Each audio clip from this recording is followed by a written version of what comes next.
हमें पूरा भरोसा है कि हमारी पार्टी को अच्छा रिस्पांस मिलेगा, अच्छा रिजल्ट आएगा हमारी पार्टी का। और इसके साथ ही आज क्योंकि पहले चरण का चुनाव हो रहा है निकाय का,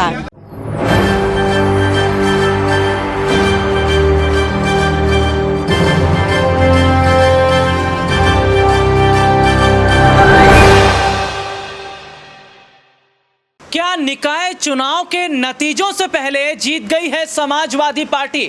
और निकाय चुनाव के नतीजों से पहले ऐसा क्यों कहा जा रहा है कि मुस्लिम वोटर्स ने पूरे खेल को पलट कर रख दिया है? जी हाँ, निकाय चुनाव का इंतजार एक और जहां भारतीय जनता पार्टी, समाजवादी पार्टी और बसपा तीनों राजनीतिक पार्टियों का था, लेकिन पहले चरण के मतदान से एक बात तो साफ हो गई है कि भारतीय जनता पार्टी के लिए चुनाव जीतना वाकई बहुत मुश्किल है। कैसे निकाय चुनाव के नतीजों से पहले जीत गई है समाजवादी पार्टी और कैसे मुस्लिम वोटर्स ने पूरे खेल को पलटा है, आज इस पर बात करेंगे। नमस्कार, मैं हूं राहुल शर्मा, आप देख रहे हैं SP9 न्यूज़। स्वागत है आप सभी का हमारे इस प्रोग्राम में। और प्रोग्राम की शुरुआत इस वक्त हम कर रहे हैं निकाय चुनाव से। जी हाँ, निकाय चुनाव का अगर जिक्र करें तो 2 सीटें 96 और स्वार सीट, ये दोनों सीटें समाजवादी पार्टी, बसपा और बीजेपी तीनों के लिए काफ़ी ज़्यादा मायने रखती हैं।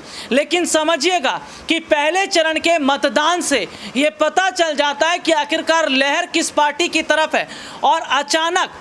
चुनाव की अगर बात करें, वोटिंग की बात करें, तो वोटिंग की प्रक्रिया जैसे जैसे आगे बढ़ रही थी, अचानक मुस्लिम प्रत्याशियों का जो है पोलिंग बूथ पर आना, अचानक मुस्लिम प्रत्याशियों का पोलिंग बूथ पर पहुंचना, ये जाहिर तौर पर बता रहा था कि शायद इस बार समाजवादी पार्टी दोबारा जीत हासिल कर सकती है। अतीक अहमद और अशरफ की हत्या का पूरा जो मुद्दा है वो चुनाव पर असर डालता नजर आ रहा है। और यही वजह है कि अतीक अहमद और अशरफ के समर्थन में न सिर्फ समाजवादी पार्टी ने बातें की थी, बल्कि बसपा ने भी बात की थी, जो कि मुसलमान प्रत्याशियों को अपनी तरफ लाना, मुस्लिम जनसंख्या को, मुस्लिम बहुल इलाके के जो लोग हैं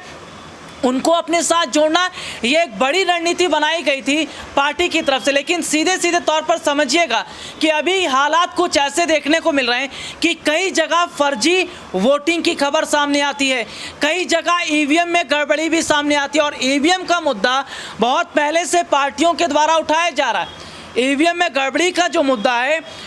वो विपक्ष की तरफ से उठाया जा रहा है, और उठाया जाए भी क्यों ना, क्योंकि विपक्षी पार्टियों ने कई बार EVM में जो गड़बड़ियां हुई हैं इसकी शिकायत चुनाव आयोग से की भी है। और सीधे सीधे तौर पर देखा भी जा रहा है कि जिस तरीके की तस्वीर नज़र आ रही है, जिस तरीके के हालात नज़र आ रहे हैं, वो कहीं ना कहीं ये जाहिर तौर पर बताते हैं, ये कहीं ना कहीं साफ तौर पर बताते हैं कि क्या वाकई EVM में अगर गड़बड़ियों की बात कही जा रही है तो विपक्षी पार्टियों की बात को ध्यान में रखते हुए चुनाव आयोग को संज्ञान लेना नहीं चाहिए। चलिए इस मुद्दे पर आगे फिर कभी चर्चा करेंगे, लेकिन अभी चर्चा करने का विषय है उत्तर प्रदेश की 2 सीटें स्वार और 96, और इन दोनों सीटों पर किस पार्टी की जीत होगी ये आगे के नतीजे तो तय करेंगे, लेकिन आगे का समीकरण भी बताएगा कि क्या रहेगा बीजेपी का हाल, समाजवादी पार्टी का हाल और बसपा का हाल। देखिए सीधे तौर पर अपने दर्शकों को बताएं, उत्तर प्रदेश में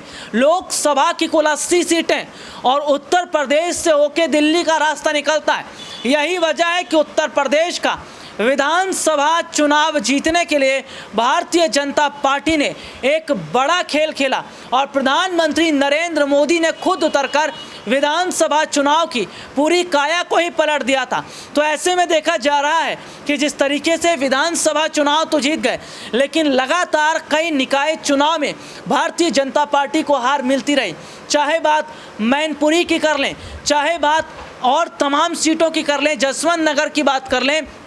खतौली की बात कर लें, तमाम जगहों पर जिस तरीके से समाजवादी पार्टी ने जीत हासिल की, उससे एक बात तो साफ है कि समाजवादी पार्टी विपक्ष में रहकर एक बड़ी पोजीशन में दिखती नजर आ रही है। लेकिन कहीं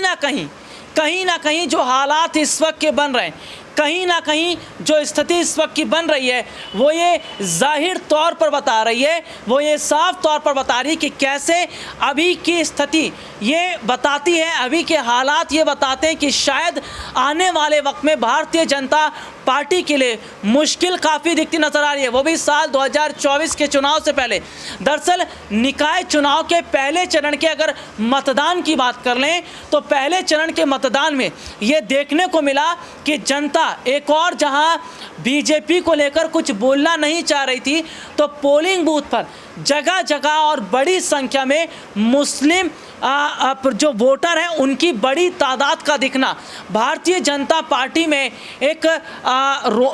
अगर बात करें तो रोष देखने को मिला। भारतीय जनता पार्टी में कहीं ना कहीं चिंता का एक सवाल खड़ा हो गया कि अचानक से देखते ही देखते कैसे मुस्लिम जो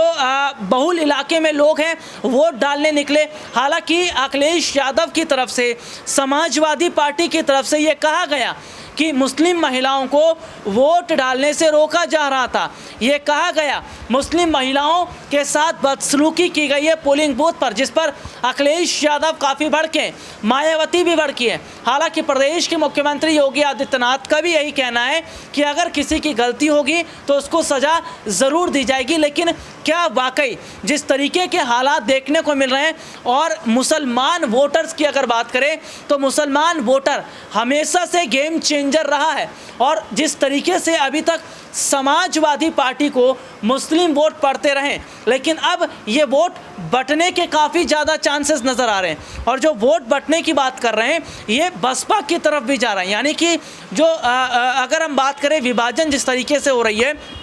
वो कहीं ना कहीं ये जाहिर तौर पर बता रही कि जो वोटिंग इस तरीके से हमने देखा है और जिस तरीके से प्रदेश के मुख्यमंत्री योगी आदित्यनाथ ने वोट डाला, बसपा सुप्रीमो ने, मायावती ने वोट डाला, अखिलेश यादव वोट डाल के नजर आए, तो सीधे सीधे तौर पर देखने को मिला कि जितनी चहल पहल समाजवादी पार्टी की तरफ नज़र आ रही थी, बसपा की तरफ नज़र आ रही थी, उतनी खामोशी उत्तर प्रदेश में बीजेपी के अंदर थी। ये खामोशी की वजह क्या है समझिएगा। भले ही भारतीय जनता पार्टी ने मुस्लिम उम्मीदवारों को मैदान में उतारा हो, भले ही भारतीय जनता पार्टी ने मुस्लिम कैंडिडेट्स को ज़्यादा रखा हो, लेकिन इसका मतलब ये नहीं कि जीत उन्हें मिलेगी। क्योंकि समझिएगा कि कई चुनावों की अगर बात करें, उत्तर प्रदेश की ही बात कर लें, विधानसभा चुनाव के वक्त में भारतीय जनता पार्टी ने कई मुस्लिम उम्मीदवार उतारे थे, लेकिन वो सपा से मात खा गए और सपा प्रत्याशी जीते। यही वजह है कि समाजवादी पार्टी का जो वोट बैंक है, मुस्लिम वोट बैंक, वो कहीं ना कहीं आज टूटता नजर आ रहा है। उसके सबसे बड़ी वजह क्या है कि कुछ मुसलमान वोट बसपा की तरफ भाग रहा है तो कुछ समाजवादी पार्टी की तरफ जा रहा है, लेकिन भारतीय जनता पार्टी की कहीं गिनती ही नहीं हो रही है। और जिस तरीके से बीजेपी के लिए मुसलमान वोट का अगर हम देखें तो कोई ज़्यादा मेल जोल नज़र नहीं आ रहा है, तो क्या वाकई उत्तर प्रदेश में क्या ये मुद्दा असर डालेगा, अतीक और अशरफ का मुद्दा,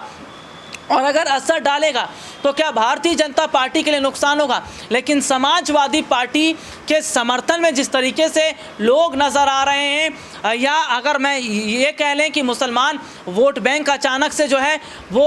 बड़ी संख्या में दिखते नज़र आए, तो ये चीज़ें कहीं ना कहीं बताती हैं, जाहिर तौर पर दिखाती हैं कि शायद आने वाले वक्त में जिस तरीके की तस्वीर बदल रही है, आने वाले वक्त में जिस तरीके के हालात बन रहे हैं, वो कहीं ना कहीं ये बताते हैं कि भारतीय जनता पार्टी के लिए आगे का रास्ता मुश्किल ज़रूर है, लेकिन समाजवादी पार्टी बीजेपी को टक्कर दे रही। तो क्या वाकई